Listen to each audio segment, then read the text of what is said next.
Amigas y amigos de Cinéfilos en Apuros, ¿cómo están? Yo soy Eliel Leonardo. Hablemos de Baby Girl, película dirigida por Alina Reichen, que nos cuenta la historia de una empresaria, dueña de su propia compañía de inteligencia artificial, que está insatisfecha sexualmente en su matrimonio y que, bueno, se ve tentada a iniciar ahí una aventura, un juego un poco perverso con su becario, quien le está moviendo los hilos, ¿no?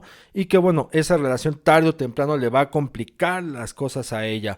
Pero ¿por dónde leer Baby Girl? Vamos por partes. Triste y desafortunadamente nos vamos a encontrar con una película que desde el minuto 15 ya apagó por completo el interés, la atención, la atracción del espectador. Porque desde un principio muestra un guión flojo, un guión predecible que les digo, lo malo no es que sea predecible, sino en cómo lo va a contar. Y en este caso la directora, Halina Reichel, que también es la guionista, nos establece desde el principio que ella no tiene como una idea clara de hacia dónde quiere ir. Y eso lo digo porque si su intención es mostrarnos erotismo, no lo hay, no te inquieta ni siquiera sentirlo. Si su intención es guiarnos por un camino de suspenso, tampoco transmite eso. Si lo que nos quiere mostrar es un thriller, la película tampoco lo arroja, ¿no? No está esa confección. Y eso tiene que ver porque desde un principio parece que la directora no tiene bien a bien acomodados los hilos sobre el rumbo que quiere tomar, ¿no? La película se plantea en esta idea, en esta premisa de pues, la mujer insatisfecha sexualmente que se ve tentada por el becario, una mujer mayor con un hombre más joven, y dices, bueno, esto va a ponerse intenso, ¿no? Va a haber va a haber muchos momentos que nos van a sacar de control, no solamente a nosotros, sino a los propios personajes. Sin embargo, eso o no ocurre y se identifica desde temprano, les digo, a los 15 minutos ya está muy establecido eso. Y no se van a equivocar si lo sienten y lo perciben así, porque toda la película va a ser una extensión de esta anécdota solemne, aburrida, poco arriesgada y con mucho miedo que plantea Halina Reichen. ¿No? Vamos a ver una anécdota que se extiende, donde constantemente, como si fuera película de cine de superhéroes, se nos están repitiendo las cosas, se nos está volviendo a mostrar lo mismo, se nos está volviendo a decir lo mismo, que no llega a un conflicto como tal que digamos merezca estallar en un momento específico, o la otra, que les digo, le tiene temor la directora de hurgar, de ir hacia las profundidades de estos terrenos perversos que está tanteando.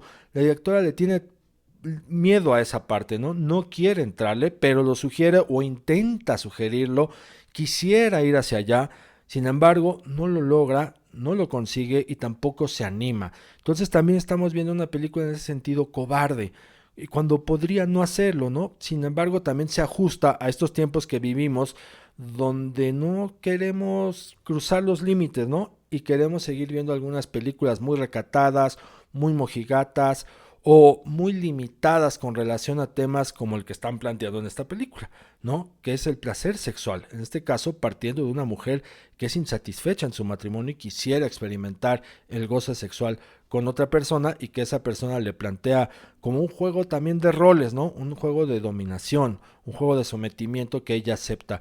Pero, pues simplemente eso queda en la fachada, lo demás no pasa.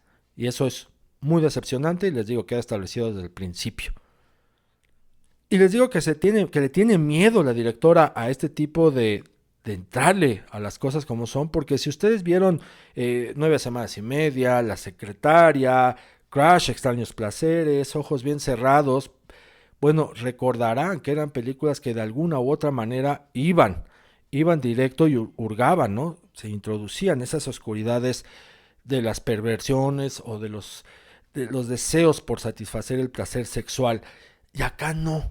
Acá vamos a ver más bien una película que tiende hacia las 50 sombras de Grey, ¿no? Es decir, vamos a contenernos, vamos a limitarnos, vamos a tratar de sugerirlo a ver si nos sale, porque también le tenemos miedo incluso a eso, a intentar sugerirlo, porque pues no sabemos si se va a enojar el público o no, pero más allá de pensar en el público es como que hasta se olvida la directora o la guionista de pensar en su propio personaje femenino, en su protagonista que es Nicole Kidman. vemos una mujer que les digo, quiere experimentar, está dispuesta a hacerlo bajo las reglas del juego que le impone su becario, y todo se queda ahí en un límite entre que sí, entre que no, y en ese entre que sí y entre que no, pues lo único que consigue la directora es extender la anécdota de estar viendo este juego de sometimiento, este juego de dominación, más apostado a lo verbal que a lo físico. Y con lo físico no tiene que ser precisamente con desnudos, no tiene que ser precisamente con lo sexual, sino que también se puede jugar de otras maneras, construir una puesta en escena que tampoco estamos viendo en la película. Y por el contrario, estamos viendo la reiteración de esta supuesta tensión, pulsión sexual, que lo único que hace es aburrir. Aburrir porque no transmiten ni deseo, ni placer, ni erotismo, ni nada. Y eso además se ve magnificado por otra cosita, por un elemento más, que es la música.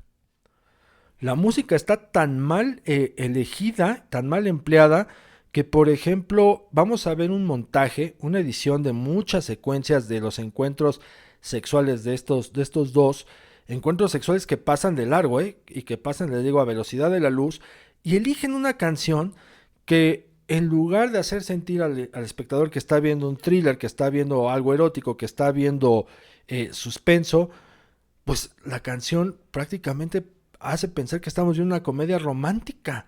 Está muy mal elegida.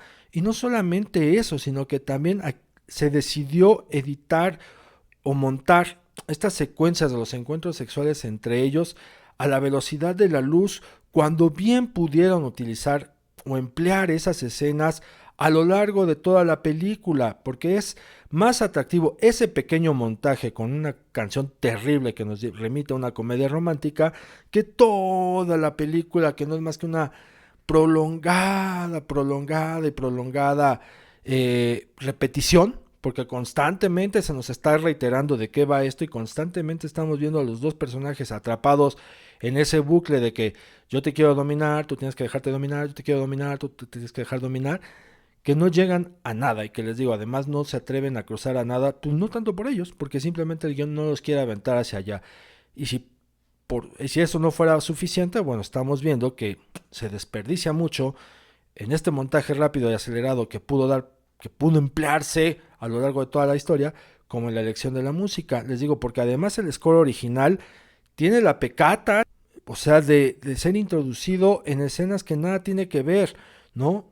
Donde nada más vemos a ella caminando en un pasillo donde no va a pasar absolutamente nada, donde no nos están contando absolutamente nada, y ahí meten el score como para generar tensión, suspenso, y así lo estamos viendo lo estamos escuchando y viendo constantemente en otras secuencias que tampoco tienen razón de ser para ponerle ese fondo musical.